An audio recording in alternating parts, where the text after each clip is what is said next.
अस्सलाम वालेकुम स्टूडेंट्स। आज हम इस टॉपिक के बारे में डिस्कस करने जा रहे हैं, वो है importance and origin of systematics. सबसे पहले हम देखेंगे इम्पॉर्टेंस ऑफ सिस्टमेटिक्स के बारे में। देन हम कुछ जो सिस्टमेटिक बॉटनी के जो रिलेशनशिप हैं with other branches of botany उसके बारे में देखेंगे। देन जाके हम कुछ इसकी पॉसिबिलिटीज़ और फिर जाके हम इसका जो ओरिजिन है वो डिस्कस करेंगे। तो आइए सबसे पहले देखते हैं importance of systematic botany. Systematic की डेफिनेशन हम अच्छी तरह से जानते हैं कि एक ऐसी साइंस जो कि डील करती है classification and naming of plants, और इसको हम कहते हैं सिस्टमेटिक्स। तो स्टडी ऑफ जो सिस्टमेटिक बॉटनी है, दो इसके इम्पॉर्टेंट स्टेप्स हैं। First one taxonomy, second one nomenclature. Taxonomy में क्या होता है, हमने पीछे जिक्र भी किया है, दैट डेवलप या एस्टेब्लिश फाइलोजेनेटिक रिलेशनशिप, जो कि नेचुरली तौर पर काफ़ी सारे प्लांट्स के ऐसे ग्रुप हैं जिनमें एग्जिस्ट करते हैं। सेकंड वन क्या है, नोमेनक्लेचर। प्लांट्स को क्या करना, जितने भी काइंड्स के प्लांट्स हैं उनको नेम देना।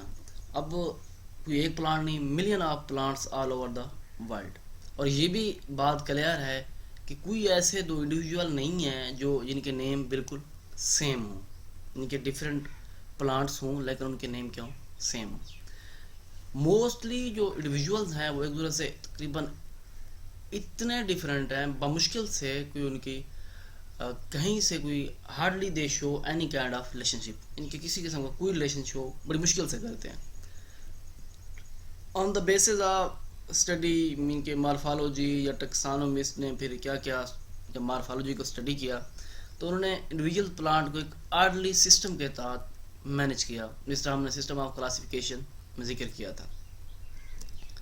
फिर आ जाते हैं कि सिस्टमेटिक्स बॉटनी के दूसरी ब्रांचेस जो बॉटनी की हैं उनके साथ क्या रिलेशन है। तो इकोलॉजी या सिस्टमेटिक बॉटनी जो है that are interrelated to each other, इनके बहुत ज़्यादा क्लोज हैं।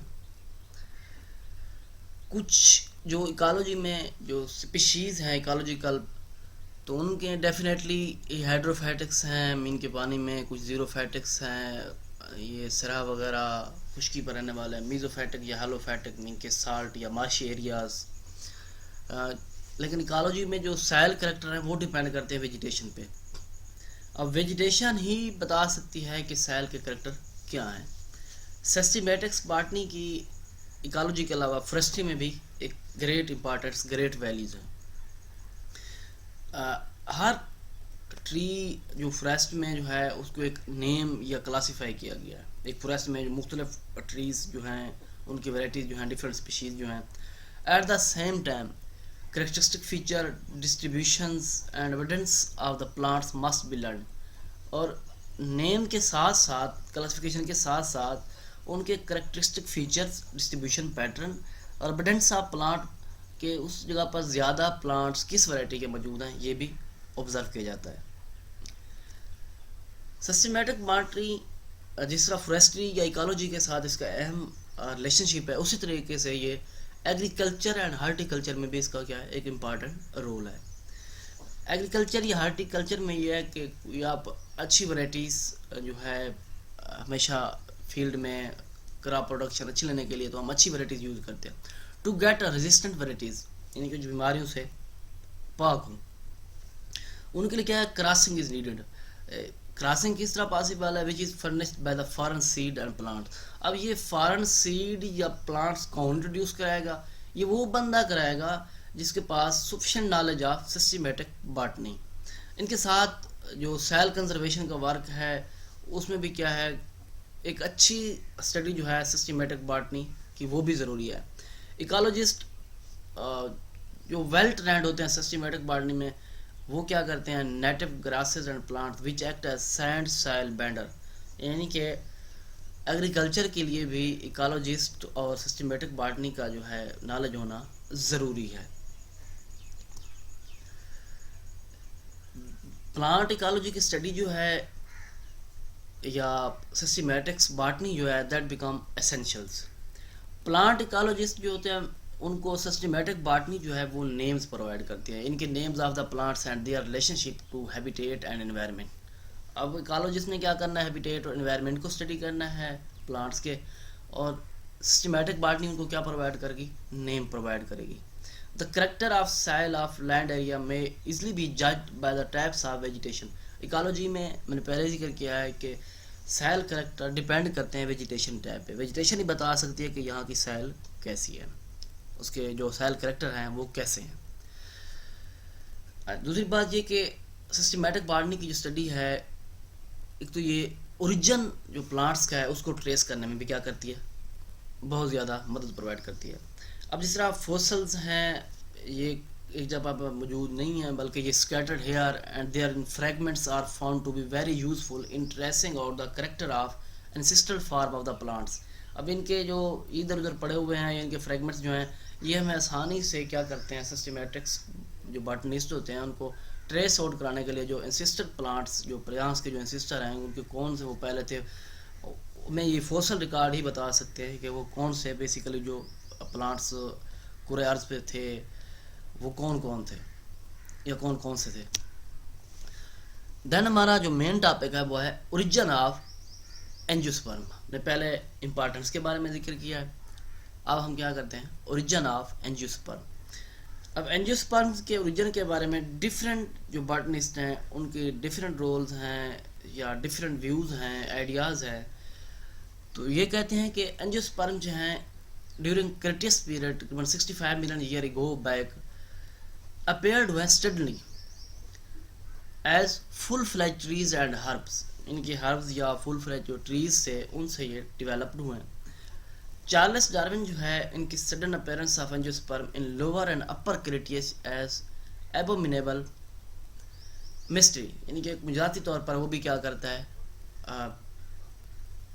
लोअर या अपर क्रिटियस पीरियड में उनके अपीयरेंस के बारे में जिक्र करता है।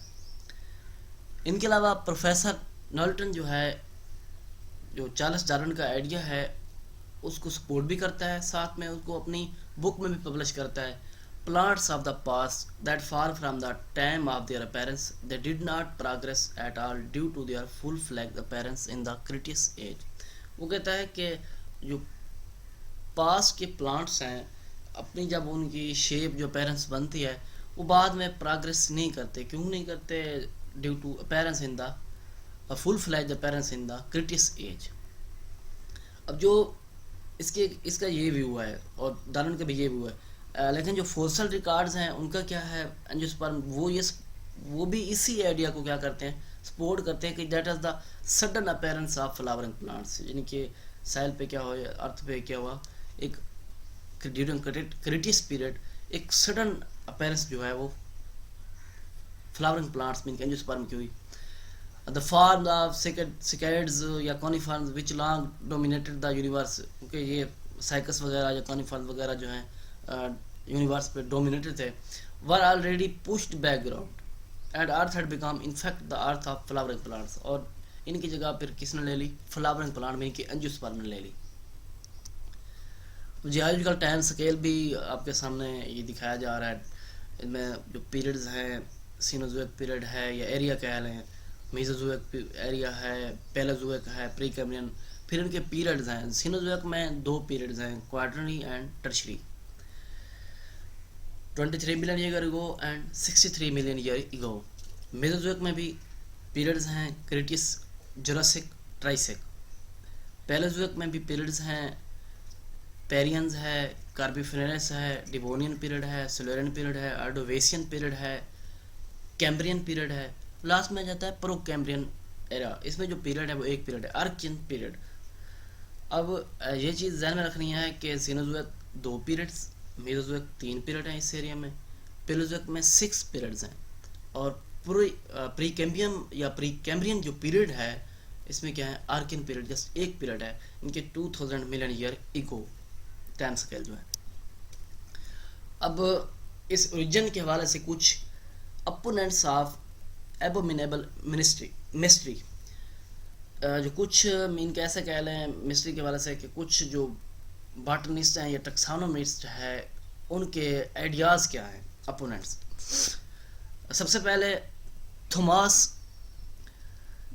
1936 में वो ये कहता है कि angiosperm of the past replaced many of the old gymnosperm in marshy water. वो कहता है कि एंजियोस्पर्म जो हैं ओल्ड जिम्नोस्पर्म से क्या है उनको रिप्लेस किया है, उनसे डेवलप। फिर है ग्रैंड एरी 1906, ये कहता है कि एंजियोस्पर्म जो हैं इनकी जो एग्जिस्टेंस है या डेवलपमेंट का प्रोसेस है थ्रू म्यूटेशन, यानी कि इनमें म्यूटेशन हुई किसी किस्म की किसी ओल्ड प्लांट्स में, तो उनसे जो न्यू प्लांट डेवलप हुए वो एंजियोस्पर्म हुए। इस तरह से थर्ड वन जो है गोपी 1919 में वो भी ग्रैंड एरी के आइडिया को क्या करता है, सपोर्ट करता है, यानी कि म्यूटेशन को। फिर आ जाता है प्रोफेसर बर्ट रैंड्स, उसकी ये ओपिनियन है कि जितने भी वेस्कुलर प्लांट्स के ग्रुप्स हैं, मीन के टिडोफाइटा या जिम्नोस्पर्म या एंजियोस्पर्म, वो कहता है कि that are the arises quite independently to each other, यानी कि एक दूसरे से separate and also they originated simultaneously as far back in Archaean period, यानी कि 2000 million year pre Cambrian period की जो मैं बात कर रहा था, that is the oldest period. Originated यानी कि यक के बाद दिख रही है क्या हुए, as far back in Archaean period developed हुए, ओरिजिनेट हुए, अरोज हुए। कुछ इसकी पॉसिबिलिटीज हैं इन्हीं के व्यूज से। 3 तरह की पॉसिबिलिटीज हैं, वो कौन सी हैं? That is very considerable and scatter literature origin या फेलोजेनी ऑफ एंजियोस्पर्म, यानी कि इनके ओरिजिन या फेलोजेनी के बारे में काफ़ी ज़्यादा लिटरेचर बिखरा पड़ा है। जो पैलियोबॉटनिकल एविडेंस हैं वो ये शो करते हैं एंजियोस्पर्म से रिलेटेड 3 पॉसिबिलिटीज़ हैं। फर्स्ट ये कि एंजियोस्पर्म जो है मोनोफिलेटिक्स हैं अपने ओरिजिन में and have very much longer history than present, यानी कि इनकी हिस्ट्री जो है स्टिचिंग बैक की तरफ चले जाएं, पेलोजोइक टाइम की तरफ चले जाएं, यानी कि होल सीरीज जो है मिसिंग लिंक्स की, इन सब को क्या करती है, कवर करती है। सेकंड ये है, सेकंड एरिया भी यही है मोनोफिलेटिक, लेकिन but first unknown group diverge quickly into considerable number of different groups. Considerable जो नंबर ऑफ डिफरेंट ग्रुप्स हैं वो कहता है कि अननोन ग्रुप इनके डेवलप हुआ अचानक से, इनके वही सडन अपीयरेंस को ये भी क्या कर रहा है, पॉसिबिलिटी जो है सपोर्ट कर रही है। थर्ड ये कहता है कि ये दोनों जो हैं वो इनसे डिफरेंट है, वो क्या कहते हैं एंजियोस्पर्म मोनोफिलेटिक नहीं है बल्कि पॉलीफिलेटिक्स हैं। तो आगे जाके फिर ये जो पॉसिबिलिटीज़ हैं, इन पॉसिबिलिटीज़ के बारे में डिफरेंट जो बॉटनिस्ट हैं उन्होंने अपने व्यूज़ दिए हैं कि क्यों किस तरीके से मोनोफिलेटिक या पॉलीफिलेटिक कहा गया। तो सबसे पहले कैम्पबेल है, वो कहता है कि एंजियोस्पर्म जो है मोनोफिलेटिक्स नहीं है। अब क्यों नहीं है, उसने क्या किया, जियोलॉजिकल रिकॉर्ड और मॉर्फोलॉजिकल जो कहता है कि स्टडी जो है वो ये कहती है कि existing angiosperm represent number of distinct phyla can not be tracked back to single ancestral type. वो कहता है कि जो मौजूदा एंजियोस्पर्म्स हैं वो करता है उनके सेपरेट डिस्टिंक्ट फैला, और ये क्या करता है, ट्रेस बैक इनके पीछे की तरफ कोई सिंगल एंसेस्ट्रल टाइप की तरफ मूव नहीं करता। इसलिए ये कहते हैं कि ये पॉलीफिलेटिक है, यानी काफ़ी ज़्यादा इनके एंसेस्टर वगैरह। नेक्स्ट आ जाता है थॉमस, वो डिपेंड करता है एवोल्यूशनरी टेंडेंसी पे। वो ये कहता है कि Caytoniales, Bennettitales and pteridosperms show that angiosperm develop from various pteridosperms early in the Mesozoic periods. अब वो ये कहता है कि ये कहाँ से इवाल्व हुए हैं, ट्रिडोस्पर्म्स जो मेसोजोइक पीरियड है वहाँ से इवाल्व हुए हैं, यानी कि depend upon evolutionary relationship. Third जो है पर्किन का एर्गो जो है वो भी मोनोफिलेटिक ओरिजिन ऑफ एंजियोस्पर्म पे इनके डिपेंड करता है, वो भी इसी को सपोर्ट करता है। फिर आ जाते हैं लुट्से एंड एंडरसन, ये भी सजेस्ट करते हैं सिटोलॉजिकल इन्वेस्टिगेशन की बेस पे, और ये कहते हैं कि angiosperm arisen as a result of hybridization between 2 gymnosperm, यानी कि जिम्नोस्पर्म के 2 ग्रुप्स में कोई हाइब्रिडाइजेशन या म्यूटेशन सिंपल कह दें तो उनसे ये क्या हुए, एंजियोस्पर्म डेवलप्ड हुए। फिर आ जाता है हैंगरअप, वो भी क्या करते हैं, अपना एक ओरिजिन जो है एंजियोस्पर्म का took place from the Coniferales through Gnetales. अब वो भी क्या कहता है कि कोनिफर्स से और जेनिटल्स में कोई म्यूटेशंस या उनकी एवोल्यूशन रिलेशनशिप से जो है वो क्या है, एंजियोस्पर्म डेवलप्ड हुए हैं। एम्स, स्नॉट एंड बेले, ये 3 बंदे, इनका क्या आइडिया, ये कहते हैं मोर प्रिमिटिव एंजियोस्पर्म वार अर्बोरियल, इनके अर्बोरियल में इनके ट्री लाइक, उनकी जो हैबिट थी वो tree like and herbaceous angiosperm, 2 तरह के एंजियोस्पर्म, 2 व्यूज बना देते हैं, एक हर्ब्स और दूसरे tree like, have been evolved from them. इनके वो कहते हैं कि पहले ऐसे थे, तो इनसे जो प्रिमिटिव एंजियोस्पर्म है वो इनसे क्या करते हैं, रिजेम्बलेंस करते हैं या इवॉल्व हुए हैं। फिर आ जाता है हेटकिंसन, यानी कि अब आप देख रहे हैं कि हर बंदे का अपना व्यू पॉइंट है, हर बंदे ने जो अपनी फाइंडिंग जो है जो ऑब्जर्व किया उस बंदे ने अपना डिस्कस किया। हेटकिंसन जो है उसने भी कुछ ग्रुप्स जो है trees shrubs more primitive than the herbs, उसने ये कहा है कि ये जो ऊपर जो कुछ ग्रुप्स डिस्कस किए गए हैं उनमें tree shrubs are probably more primitive than the, क्योंकि वो कहते हैं कि ये पहले से हैं दैन द हर्ब्स, इनके बहुत ज़्यादा प्रिमिटिव्स हैं। लास्ट पे हम रिजल्ट क्या लेते हैं, हम सिंपल ये कह सकते हैं कि दैट हिस्ट्री ऑफ एंजियोस्पर्म जो है एक ग्रेट मिस्ट्री है, यानी कि कोई समझ आने वाली बात नहीं है। द टाइम ऑफ डार्विन, यानी कि किसी का कोई एक व्यू पॉइंट जो आपस के साथ मैच आउट नहीं करता, कोई रिजल्ट अखज़ नहीं कर सकते। We don't know when, where are from, what the most recent and now dominant large group of existing terrestrial plant roles, यानी कि कहाँ से ये इवॉल्व हुए, इसके चीज़ के लिए बारे में कोई भी रिज़ल्ट अखज़ नहीं किया जा सकता। जी तो स्टूडेंट्स, ये था हमारा आज का लेक्चर जिसके बारे में हमने डिस्कस किया इम्पॉर्टेंस ऑफ सिस्टमेटिक्स, देन जाके हमने कुछ उसके व्यू पॉइंट्स भी देखे हैं, बॉटनिस्ट का रोल भी ऑब्जर्व किया है। नेक्स्ट लेक्चर तक के लिए